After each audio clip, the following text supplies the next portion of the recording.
What is up, fam? Hey, welcome back to the Green Room podcast series. It is the middle of April, which is crazy to think about that the year is almost a third of the way done now.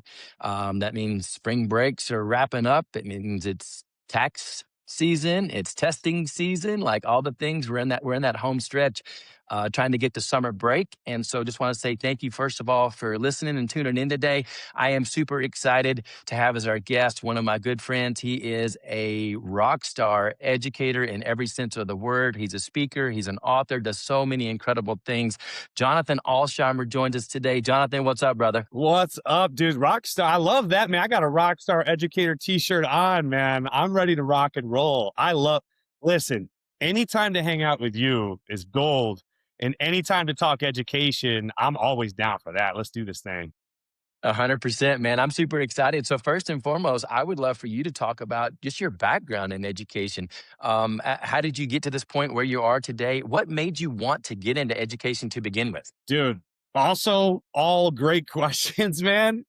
All right. So here's like the Wikipedia quick version of everything about me. So for those that are listening, are like, who is this guy? So I'm like 17 years deep in the game of education. I taught high school, taught middle school, instructional coach, teacher coach. I jokingly will say I subbed one day in elementary school PE, kindergarten PE, man. My mama was elementary school teacher. My dad was a teacher, but my mama was like, come sub, it's easy money. That might be the only time PC I told my mom she's a liar, dude. I left that day, never to return. But my wife's an elementary school teacher. My girls both go to school. We can't get away from it. We love it. Additionally, two-time best-selling author of Next Level Teaching and School of Engagement.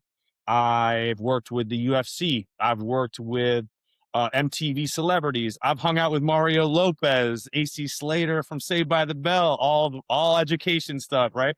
Couple documentaries about my class that was also where we were also featured on NBC News, the Saturday morning show, USA Channel 9, all from our nonprofit called Array of Hope, where we created toys for basically a box of stuffed animals and toys, coloring books for kids in hospitals, man, and pediatric centers and hospitals that kind of took off on social media, went viral and went national. And we're just so proud of that. And in addition to that, man, I'm a dad, a husband, and I just love all things education. Honestly, to answer the question where you said, why'd you get into this?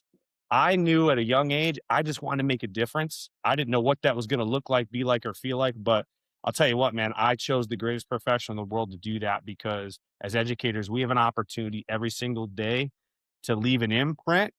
And I say this so often. I came across this quote a while back and I have literally like tattooed it on my mind. And that's this: all it takes is one good teacher to change the heart of a kid and to change the way a kid walks into every single room for the rest of their life. And what better profession to be in and what better topic to talk about, man, than all things teaching and education.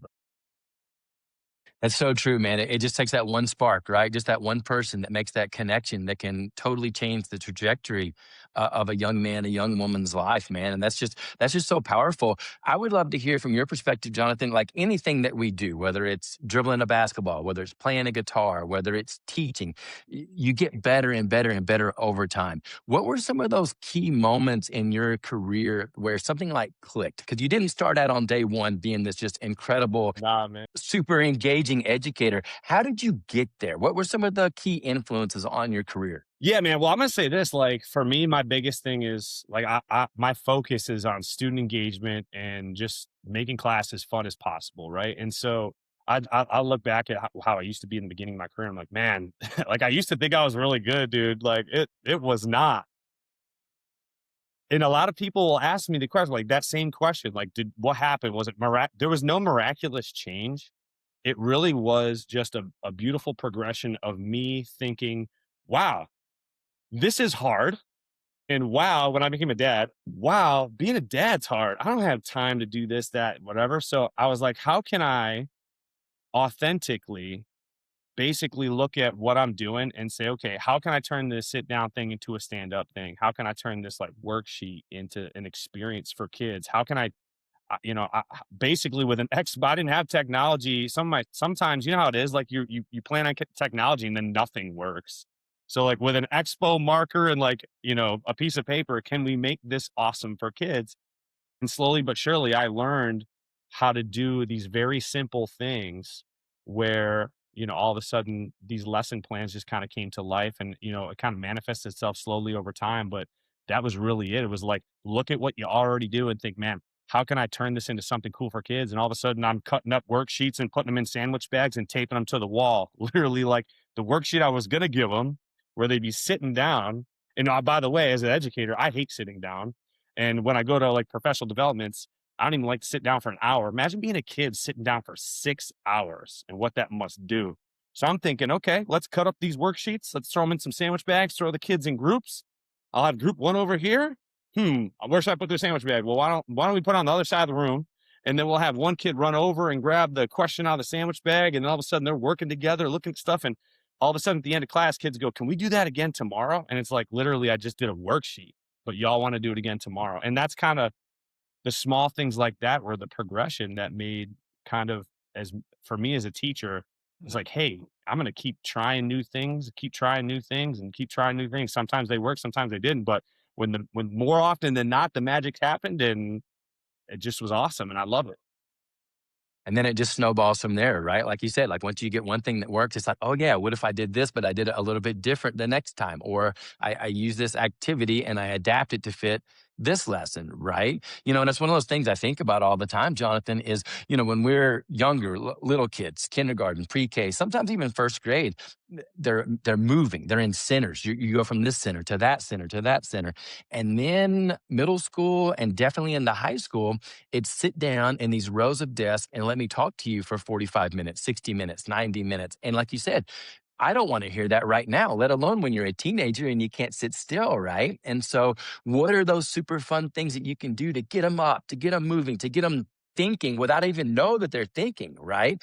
Just to keep that fun, to keep that play involved. And so I love that so much. And so it ties in great into this conversation around, I know you have a couple of books, but let's talk about the School of Engagement, Yeah. because that one focuses in on exactly what you're talking about. What can a reader expect when they pick that one up? Yeah, man. So the reader's going to expect a couple things. Number one, it's a list of ideas that are simple, just kind of like the one I explained, or like human bingo, or a bunch of ideas that are essentially like, you don't have to go buy a bunch of stuff. It's real simple worksheet activity, sit down and just stand up thing. But it's also kind of like teaches you kind of how to look at ideas and how to create a whole bunch more. Talks about using chat GPT to create an infinite number of lessons. But it also walks educators through using social media, because I jokingly will say this, man, like I was never a big social media guy growing up. Like I never really got on it. So much of it's so toxic. But and I also didn't understand, like, man, why do I gotta like say happy birthday to my wife on Facebook or Instagram when she's right next to me on the couch, dude? I just didn't get it. And for the audience, like, because gentlemen listening, man, if you don't do that, it's not on social media, it didn't happen, she'll smack you. So learn from my mistakes, post it on social media. But I began posting what I was doing on social media, but more than anything, stealing ideas off of social media. And so inside the book, School of Engagement, it talks about lesson plan development. It talks about a framework for getting ideas from teachers down the hall, getting ideas from teachers on TikTok and Instagram. If you're a school leader, or if you are an instructional coach, how we can put those together and actually create a tangible tool for our teachers. Because here's the biggest thing, PC. We always say this, man, the greatest professional development is from the teachers down the hall. Here's the problem for teachers, though, is that I don't have planning with fifth grade. I might not plan with eighth grade. And when you were doing that amazing observation from that 11th grade language arts class, I wasn't in there. How am I supposed to know what you saw? So as you're in these classes, you're taking pictures, you're taking videos, and you created a power. I like simple, man. So I'm not going to be crazy. I'm going to put it on a PowerPoint with a 5-step how to. First, kids are in groups and they're analyzing a text. Second, they do this. Third, and then I'm going to teach my staff how to. And if I'm a teacher leader listening to this, like, take this to your admin, take this to your instructional coach, be the leader in this regard, because what's going to happen is you're going to build 5 to 10 lesson ideas that they're seeing, and then you have access to it and you can share it with your staff. Because it's great to hear like human bingo, Mr. Alsheimer's playing human bingo. I want to see what it looks like. It's really cool to see head, shoulders, knees, color, but I want to see what it looks like. Now we got a video of it. But in addition to that, I have all the lesson plans on there, and I break down student engagement. I break down how to steal more ideas. And to make it simple for teachers, that's the biggest thing, man. Making it simple for teachers. So even though I have a lesson plan that's like 2 pages long, I'll even be honest. I, as the author and a teacher and instructional coach, don't have time to read that. So in the book, it actually says, take my 3 sentence activity overview, toss it into ChatGPT or the AI platform of your choice, and then type in modify this for 7th grade science, or modify this for 3rd grade, or how can I turn this into a stand-up thing, or how can I use this with groups, or how can I use this with ESOL students. And then AI will take what I already did and then modify it to your needs. It walks you through that in the book, but then you have all these infinite strategies, man. It's just a tangible tool that has been so effective for teachers. And actually, as a matter of fact, PC, that's why it's been top of the list in lesson planning for so long on Amazon. Teachers are asking me to do a volume 2, so I'm in the middle of coming up with volume 2, man. That's what it's all about. Hell yeah, that's awesome, Yeah, dude. dude. Volume 2, that's big time. That's big time. Right. And so then this ties in perfect into this summer. I am beyond excited. You are joining us for the Jocelyn's Renaissance Global Conference, what I always say is the single greatest educational conference on the planet.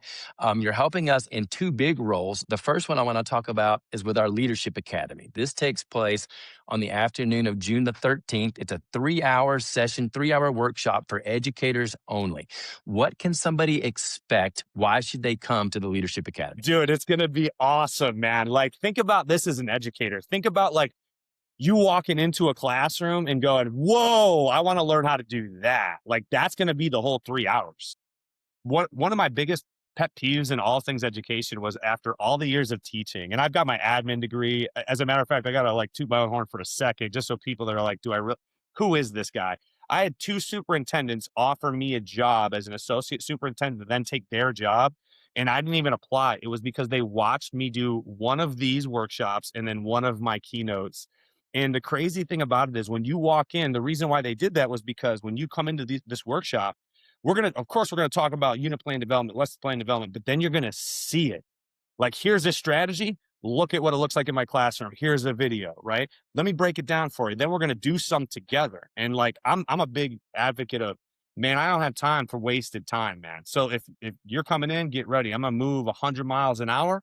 We're going to have some fun. We're going to laugh. You're going to walk out and your head's going to be spinning in a great way, because you're going to be like, it's not spinning like, I don't know what to do. It's going to be spinning like, where do I start? That was so awesome. There's so many ideas. And that's what it's going to be. It's going to be a rapid fire idea after idea after idea, gamifying, using AI, relationship building strategies, talking about the power behind that. Because here's the other part of it, PC. We have to know why we do what we do. I'm a firm advocate of that. I'm not wasting my time. So this is why I'm doing this. And some people are going to learn the crazy Alsheimer science behind why I do what I do. They're going to be like, man, you thought way more into that one idea than we would have ever known. But now you get to see kind of behind the curtain, right? So I am beyond excited for this experience. It's literally going to be like, for example, the book School of Engagement. You're going to see it in person. I'm going to model it. But I'm going to tell you right now, if you're showing up, show up. And I hope you show up. Let's pack the house. But be ready to laugh, be ready to have fun, be ready for energy, because of all things, there is nothing worse than boring professional development, man. So it's going to be high octane, high energy, a lot of fun, man. Preach, dude. Isn't that the truth? You know, like the boring. And I think we've all sat through that as educators. We've all been like, what are we doing here? Why are we listening to this person? Right. So, again, super, super, super stoked to have you for the Leadership Academy. And it's going to be so beneficial to all the educators that attend that, because they're going to get so many ideas that they can take back to their classrooms, that they can share with their fellow teachers. If it's an administrator, that they can share with their staff. You know, there's so many things there. And then the next day, June the 14th, is the first official day of the conference. You are going to be our opening keynote speaker. Talk about what people can expect from that session. My goodness, it's going to be nuts. Well, first of all, y'all are going to meet my kids and my wife. So be so nice. My girls are so excited to see everybody. They are going to be blown away. And so when y'all see them, man, be high-fiving them, talking to them. They're going to be loving it. But I'll tell you what, here's the thing. Again, there's nothing worse than a boring presenter. You're going to see all passion, all motivation. Here's what we're going to talk about, man. We're going to talk about this. Our role in education goes far beyond the classroom, far beyond a textbook. It is the best. Here's the truth. Teachers, the driving force of school culture are teachers, but we have to understand this, that teachers are, and I speak from the heart of a dad, it's anybody who has an opportunity to invest into my daughter's education, to build a love of learning, because that is the ultimate goal. The ultimate goal is not a state test. They're going to pass their state test. You're going to have amazing data because kids are going to be motivated showing up to your classroom because they're excited to learn, because you're creating an experience that's just different for them. And that experience starts the moment they get on the bus. To the front office staff, to the teacher that has them and the teacher that doesn't, teach every single kid like it's your kid in the front row. And PC, like we said so many times, man, all it takes is one good teacher to change the way a kid walks into every room for the rest of their life. And how does that work? Well, it starts with how do we motivate our kids? So we're going to talk about student motivation. We're going to talk about student engagement. Man, that is a huge one right now more than ever. Like, how do I get my students engaged? We're going to talk about that. You're going to see some ideas, and then we're going to talk about the power of relationships. And I love the fact, TC, that we're going to be in Orlando because we're in the land of Disney. We're in the land of the mouse, brother. And because one of my things that I will talk about, and I know people listening are going to be like, what in the world? So I'll give you a taste, is this. Why can't our schools be more like Disney World? And I know there's going to be people in the crowd. They're going to be like, well, wait a minute. Like Disney World, what are you talking about? Listen, let me tell you what, it's not the budget. It's not in the roller coaster, man. It is the pretzel guy. It's the people that you see walking down the street that see your kids or to see your family, and they just pour all their energy into you to make sure that you are having the best day of your life. Listen, a smile and some passion and energy, that the show that we love what we do, costs absolutely nothing. And let's be real, our kids aren't going to be excited about learning math unless we're excited about teaching it. Our kids aren't going to be excited to walk down our halls if we're not excited to be in the hall and talking with them. And let's be real for a minute, PC. I'll tell you what, man, as a teacher of 17 years, man, like I don't want to be in there every day. But you know what? Some days I don't want to even go to school, and that's okay. But as a teacher, speaking from the heart of a dad, for my daughters, it is okay to fake it. And it's okay to fake it on those days and to show the kids, like, I love you. They have no idea that you're not wanting to be there on that day because you're tired. Maybe you're up with your like little kid at night and they were sick, but we're showing all that love and that passion, that motivation. And that's going to just pull kids in. And now they're engaged relationally. Now they're leaning forward in the classroom and they're excited to be there. And if they're excited to be there, PC, they're going to learn, man. Kids come from all walks of life and they're learning all different kinds of speeds. But if they want to be there, they're going to learn. And that energy creates an environment that's contagious and infectious, man. And we are going to talk about all these amazing things. It is going to absolutely next level. I can't wait to do it, brother. It's going to be nuts. And I hope the crowd is nuts. I hope the music is nuts. Because let me tell you what, I'll say it right now. I'm going to introduce myself on stage like this. So I might as well do it on the podcast. I'm like an energy drink wrapped in a suit coat. Be ready. It's going to be awesome. Let's go, man. I'm so excited. I always say it's my favorite week of the year from a professional standpoint. Like, the energy, the enthusiasm, the network of people that are there. It's just so many great people, educators and student leaders, and just beyond excited to have you get to be a part of it. You said so much right there. One of the things you talked about was that a lot of times the magic happens outside of the classroom, and you talked a little bit about your work with AC Slater and the UFC and different organizations. Let's focus in on the UFC for a second, because you had the opportunity to connect with one of my favorite fighters, Paul Felder. And I know that he actually came to your school. For people that are listening, talk about how did you make that connection? And then what was it like? What was the message? Because obviously, like, we don't condone fighting in schools and in general. But so what was the message there that Paul brought to your kids? Yeah, dude. So first of all, a lot of people are like, well, I'll get this question a lot, especially on social media. I'll get DM like, how did you connect with these people? How'd you do this? How'd you do that? You know what? I like to say 99 no's and a yes is still a yes. And no matter what I've ever done, I will shoot my shot until I shoot my shot 100 million times. And then eventually someone's going to give in and say, yeah, because they're tired of me bothering them. And, at least with Paul Felder, that wasn't the case. But I will say this, anything that you guys want to do, if it's good for kids, it's good for education, go for it. Send DMs, send emails, be honest. From the heart of a teacher, we're just trying to make a difference for kids. And we think that you can help us with this, and just be authentic, be real. And more often than not, one thing Paul Felder told me backstage was there's so many businesses and professional athletes that want to help schools, but they get hit up by so many people that are not doing it for the right reasons that sometimes it gets kind of lost in translation. And so as teachers, be very honest that I'm in a school, this is where I'm at. And with him, I just hit him up on social media and I was like, "Hey man, would you be willing to come talk to my kids, man? My kids would love to hear you." And it's funny that you said like we don't condone fighting because we had teachers, some were my friends. I found this out after the fact where they were like, "Man, what's this? We're bringing in a fighter to talk about fighting. We're gonna have kids punching each other in the hallway. We're gonna have street fights outside. We're gonna have teachers knocking each other out in the staff lounge over a Diet Coke, man." And that's what they thought. And it's funny because my mindset with this was this again, if it's good for kids, it's good for education. We have music, we have art, we have soccer club, we have knitting club, right? We have all these different things, right? But no matter what we do, and this is what makes this job so hard, man, is that there's no off days in education. And no matter what we do, we're never going to be perfect. And ultimately, we're probably gonna have some kid walk in the halls that feels like this is not like no one wants me here. There's nobody for me here, right? And that's with us pouring in as much as we can. And so my thought process was, you know what? We didn't bring in a fighter to talk about fighting. We're bringing in a fighter to reach kids who could only be reached by a fighter, and he comes out and we got our like Bruce Buffer teacher. His name was Matt Schaefer. He was like, "Yeah, Paul Felder," and we got the lights. And dude, we wanted to have a smoke machine and we wanted to have a t-shirt cannon. They told us no because we're probably gonna hurt somebody. It was probably a good idea to say no, but we went off. We went the whole way with this. Like a intro video was crazy. The kids really felt like they were at a pro event. And that's another thing I want to just point out really quick before I further answer your question is when you do something, you got to go all out with it.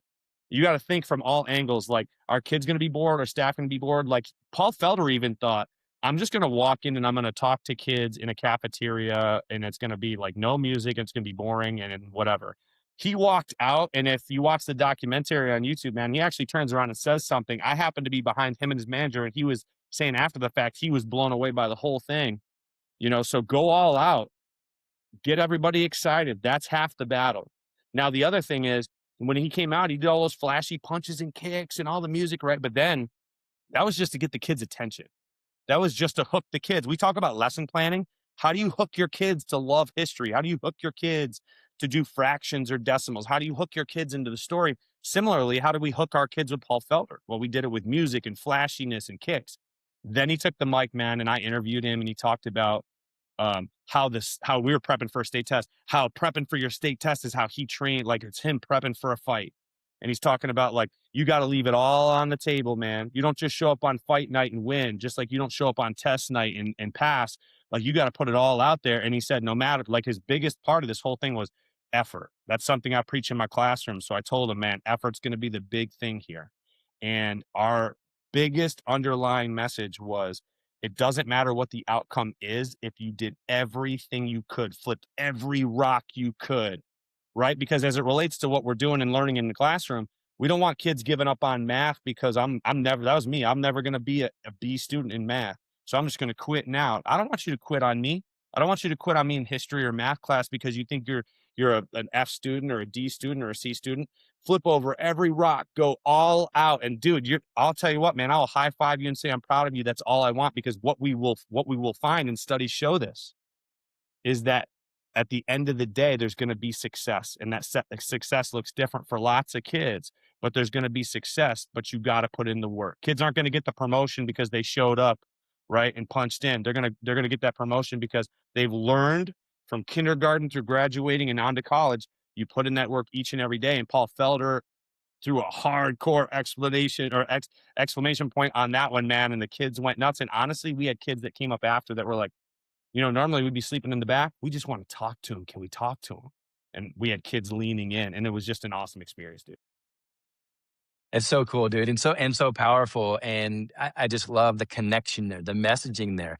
And so along those same lines, that's something that I've seen. You've posted a video before that you tell your kids in your classroom, "Don't worry about the final grade. I'm here for your effort." Right. And so, and which I love that so much. From a teacher's perspective, though, there's a teacher listening to this, and there's so much emphasis on grades. right? I got to have all my grades in the grade book and in the system. And it's all about, did they make an A, a B, a C, or whatever? Uh, how does that work? How do you translate that? Like the premise is awesome. The thought of it is, I'm looking for your effort, but how do you make that a reality in your classroom? What advice do you have for educators there? Yeah, dude, I'm gonna be like, yeah, man, when I come and work with teachers, it's the same thing that I say to them that I say to my students. They hear the same thing, it just sounds different. I'll say to the teachers, I'm the only teacher that'll ever talk to you like the same with the students. I'm probably the only teacher that'll ever tell you, I don't care about your grades. There's the quote on my door, right?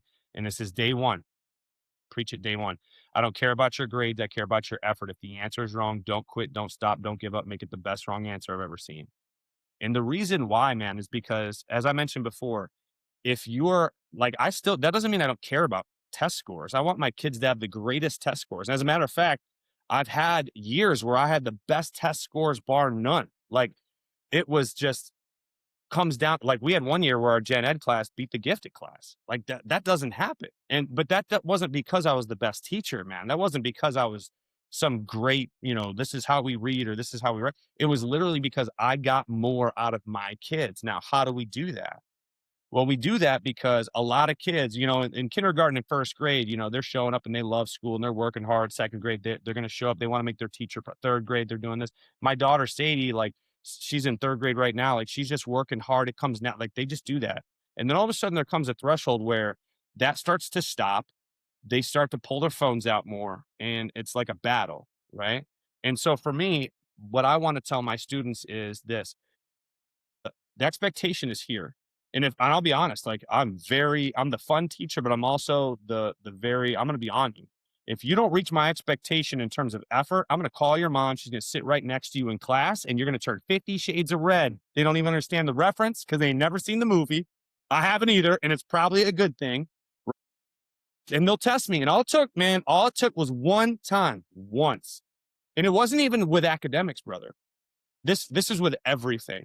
Effort is in how you walk into my classroom. If you don't have your materials, how do you get them without disrupting the class? Walk into my class down to lunch. I had a kid that would not walk to lunch the way that the rest of the class was. And I said, brother, do you think you deserve leeway when they don't get that?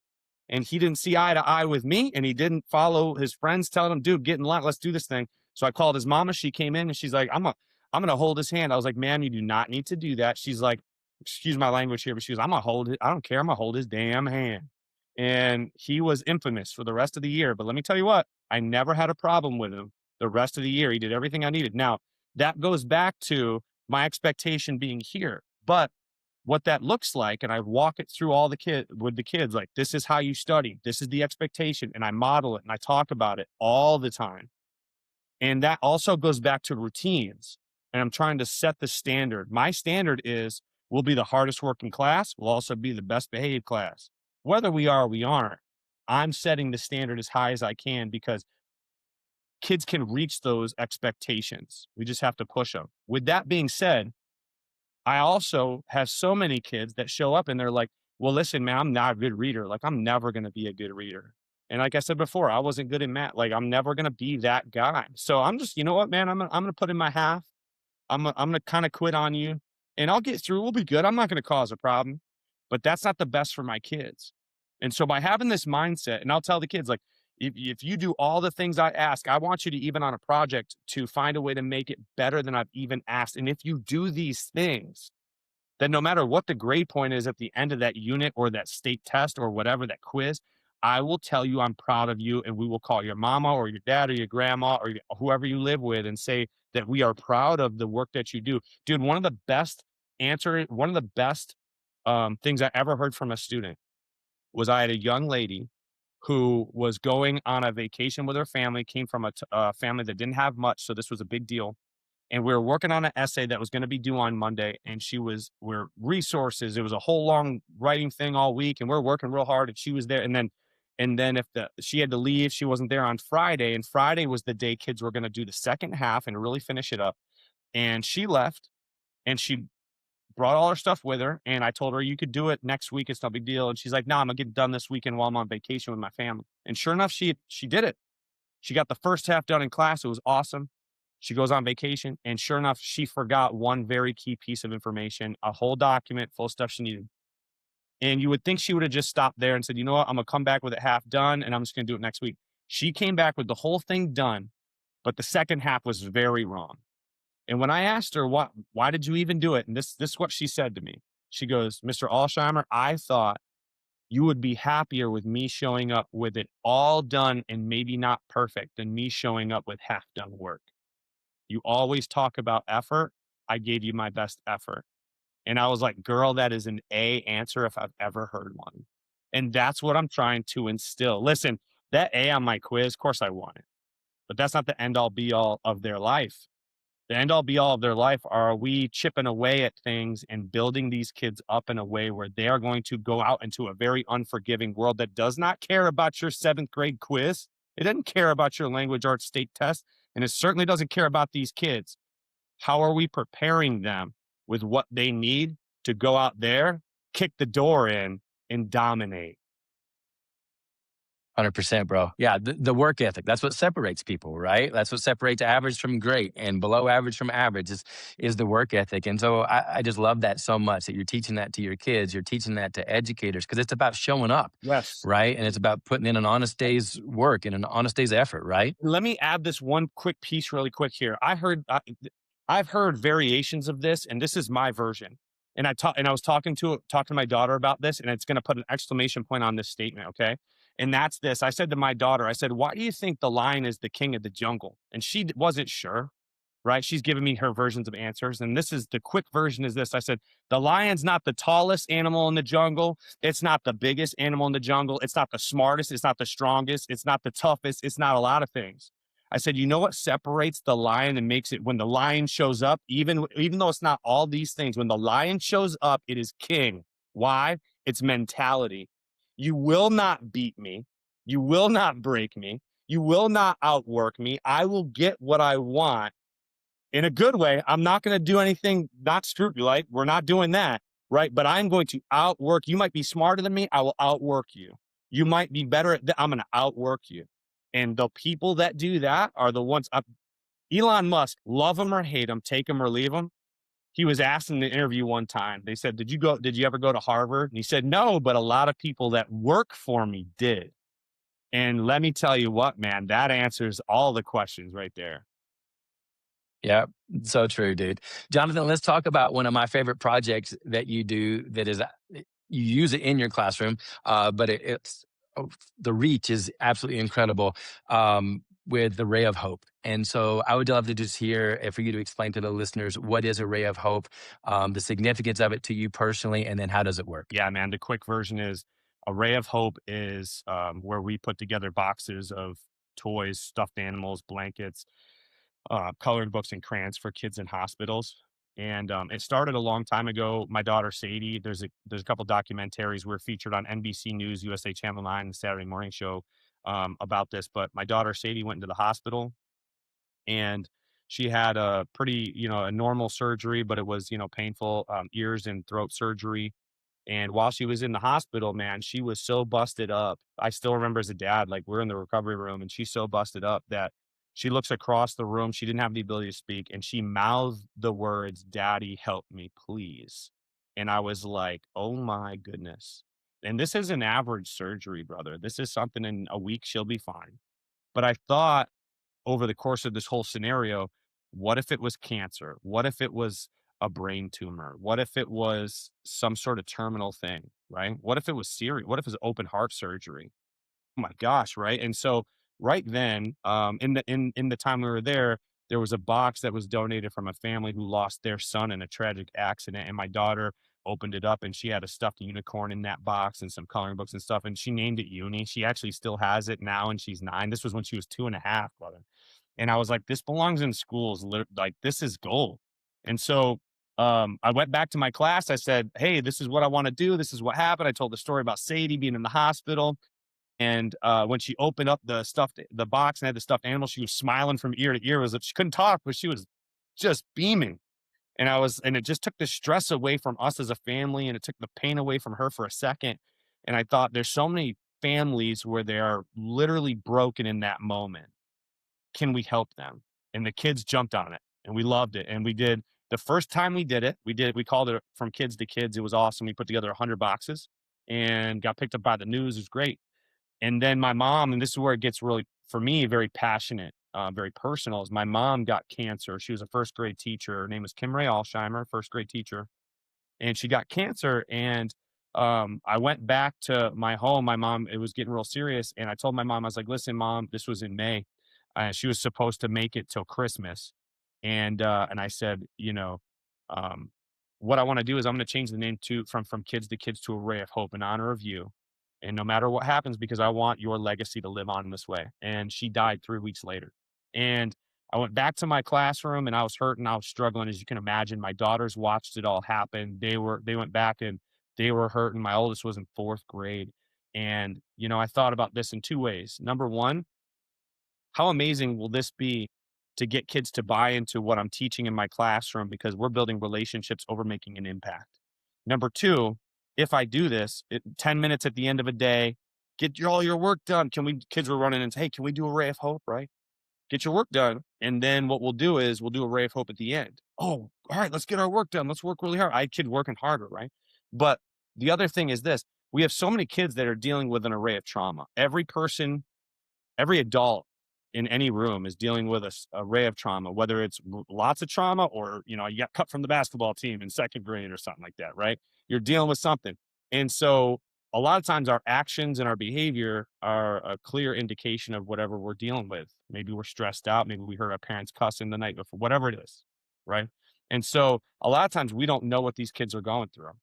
And so my daughters went back to school after watching their grandma die, and the teachers had no clue.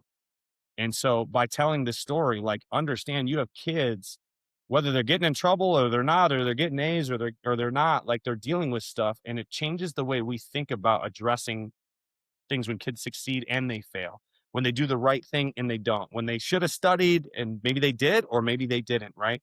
And so we go back into this project and I ask the kids, do you want to do this? We're going to raise some money over a couple of weeks and we're going to buy toys and we're going to see how we do. And the kids were all in. I had kids, dude, I talked about it on a Friday. The first time I did it, when I called it a Ray of Hope, I talked it to the kids on Friday. I said, we're going to start it on Monday. I had kids that went home that weekend without me telling them what to do, raised $184. Two girls did that, brought it back, $184, right? And so all of a sudden they were, when we started, the kids were like, well, what's your mom's favorite color? I said, purple. All right, let's make our marketing purple and black. Then they said, Mr. Alsheimer, we should have, a write up that, so like when we talk to a lady about, can we have some money? They can see what we're doing. We should have a QR code with a video that talks about it and all this stuff. And I was like, well, what's a QR code? And they're like teaching me how to do all this marketing. And we had a middle school a class of kids, 11 and 12, build a business from the ground up. The documentary that was made about our class, that year we made $7,000 in 2 weeks. The best year we ever had, we raised $10,000 in 2 weeks. And then what we did is I bought a bunch of stuff on Amazon over Thanksgiving break. We put it together like 2 days before Christmas break. And then I delivered it to the hospitals. And let me tell you what, man, they were saying that it was such well received that they were even taking the blankets and the coloring books to the seniors that were in the hospital, and they were coloring and keeping them warm. It was just an amazing thing. But what an awesome way, number one, to honor my mom, but also to create empathy, and also probably the best thing any kid can learn in all of education, which is learning a business skill, creating their own business and watching it play out. It was awesome. So cool, man. So powerful. The empathy piece, right? It's all about perspective. And yeah, we all have things going on in our life, but when you take the time to think about other people and the struggles that they're going through and, the emotional pain or the physical pain or whatever the case may be, just such a powerful project. And like I said, I just really wanted the listeners to be able to hear about that, because I just think I know it's meaningful to you on a personal level, but I think it's meaningful to everybody that's involved with it, from the kids to the people that receive it, to the people that are involved with supporting it, financially and all the things. It's just an awesome, awesome project, man. Jonathan, last thing I want to ask you about is balance. And this is something that I get asked a lot from educators of, you're so busy, like you're doing a million things as a teacher, as an administrator, as a superintendent, even as a student leader, right? They're so active. My son is involved in a million different things. And it's like, I can't even keep up with all the things that he's doing. So, from your perspective, what advice do you have for people? How do you find balance? Because you're on the road, you're speaking, you're working with educators, you're teaching, you're doing all these things. You have a beautiful family. How do you find balance? For years, I'm going to be so real right now, dude. For years, I tried to come up with a really good answer for that. And then I saw somebody that answered that question better than I ever could. And this is what he said. He goes, I'm not, man. I'm tired all the time. And it's exhausting. And you know what? I'm going to use that as my answer because I am. I'm exhausted all the time. My family, like, we get home and it's dinner time and we're just exhausted, dude. And you know what? What I'm going to say is this. I'm going to say this because if I were to give an answer that says, like, well, this is what I do for balance, that people listening know that that's probably a lie. And they're going to know, like, they're exhausted and all the things. But here's what I will tell you is that as exhausted as I am and as exhausted as the listeners are, here's the thing that I will say. Focus on this. As you're doing all the things that you're doing, number one, family first. My family's going to get the best of me. And I know sometimes I come home and I feel like I'm giving them what's left over. Give them your best. Focus on them because you know what? At the end of the day, let's be real for a minute, man. If anything happens, if we were to go, we would have somebody replace us, right? I love my bosses. I love my team, man, but someone's going to take that job. Your family is irreplaceable. You're irreplaceable to them. But also, remember why you're doing what you're doing. And I don't mean the why part. We all know our why, but I mean from this perspective. Your job when you go into school is to not focus on all the things you have to do. I got to do this. I got to do this. I'm stressed. I got the data meeting. I got this. I got this. I got this. I got this. Really, what's the most important thing? So it's not the why, it's the what. And the most important thing, what is the most important thing? You know what that is? When those kids come down that hall, is Mr. Alsheimer going to be there with a smile on his face? Because he's going to be tired. And I like to say this, you're going to be tired. You're going to be tired in fighting fires, or you're going to be tired and having an awesome time with kids. Choose your hard, choose your tired. And so when those kids come down the hall, is Mr. Alsheimer there and is he smiling? When they walk into that classroom, is Mr. Alsheimer saying, I'm so happy to see you today. I want those kids. This sounds like a joke. This really happened, PC. I had a kid miss a day of school a couple of years ago. And then when he came back, I said, dude, I almost quit, man. He's like, what? I was like, dude, you weren't here yesterday. I thought you moved, bro. I was about to quit. I've been doing this for a long time. I was about to quit. All these kids gonna be mad because of you, because I thought y'all left. And he's like, you serious? And obviously he knows I was kidding, but you like leaned in for a minute, like, you for real? And I was like, yeah, man, but I want you to know how happy I am you're here today. You actually are giving me the energy, right? And even in that conversation just then, that kid just lit up. Here's the thing, what's important is that those kids, when they show up, feel important in your classroom. You always say this, PC, seen, valued, and heard. When they go home, I want to make sure they feel seen. When they go home, I want to make sure that they feel valued on that day. And when they go home, I want to make sure they were heard today. They got something to say? Talk about it. I want to know about your life. I want to know about your day. I want to know what you think about World War II. I want to know all these things. And on days where I'm exhausted and tired and don't want to give a little bit more, I told you in the beginning, brother, it's okay to fake it. I'm going to fake it for the kids because I would fake it for my kid. And I say this, I'm going to preach it till the day I die. Teach every single kid like it's your kid in the front row, back row, the kid you teach in the hallway and the kids you don't teach. If it was your kid, you would never let them walk by you. You would always say, hey, what's up? How you doing? I'm excited to see you today. You would always do that. So don't stop because of it's somebody else's kid. Nah, it's my kid. Leave it all out there, man. Because I told you, you're going to be tired. Choose your tired. I love that, man. Choose your tired and teaching like it's your kid, right? And that can completely change your entire educational career if you adopt that philosophy, right? That's right. Like, that's what it's all about, man. Well, Jonathan, I can't thank you enough for the time. I know how busy you are. I sure do appreciate you being on the show here today. I am beyond excited to have you join us this summer in Orlando at the Jocelyn's Renaissance Global Conference. If you're listening and you haven't registered yet, you can still do so. We are about 3/4 of the way to capacity, so you want to do that ASAP. It's on jocelynsrenaissance.com. We would love to have you join us down there, and so that you can see Jonathan as our opening keynote speaker and as our Leadership Academy facilitator for the educators. And again, Jonathan, just want to say thanks so much for your time. Thanks for joining us here on the Green Room. Man, it was a blessing. It was awesome, man. Thank you so much, dude.